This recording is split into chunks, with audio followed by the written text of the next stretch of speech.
The bank is silent in a way that feels wrong, the kind of quiet that presses against your ears. You can hear the soft hum of the air conditioner, the faint tick of a wall clock that suddenly sounds too loud. A teller's hands are shaking as she counts bills she's counted 1,000 times before, her fingers slightly numb, her breathing shallow. A man stands a few feet away from the counter, completely still. He isn't shouting. He isn't threatening anyone. He isn't even asking for speed.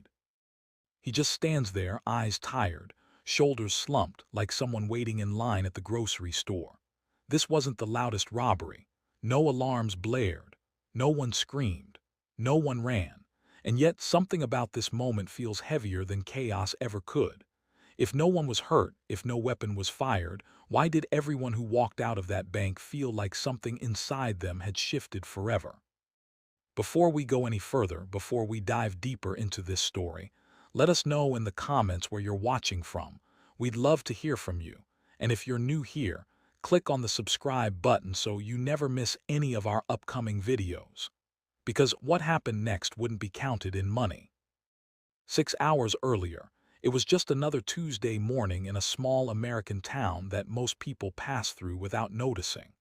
The kind of place with one main road, a diner that smells like burnt coffee and bacon grease, and a bank everyone has used at least once.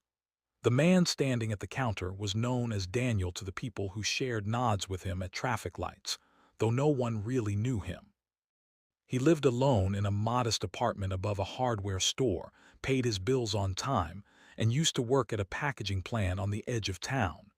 Used to is the important part. 3 months earlier, the plant closed without much warning.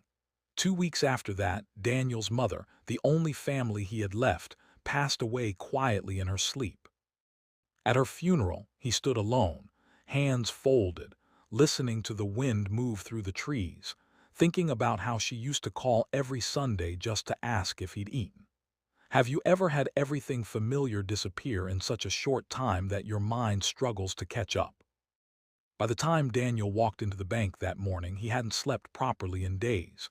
His apartment smelled faintly of cold toast and dust, the electricity shut off the night before. He wasn't there for revenge or thrill. He wasn't there because he hated anyone behind the counter.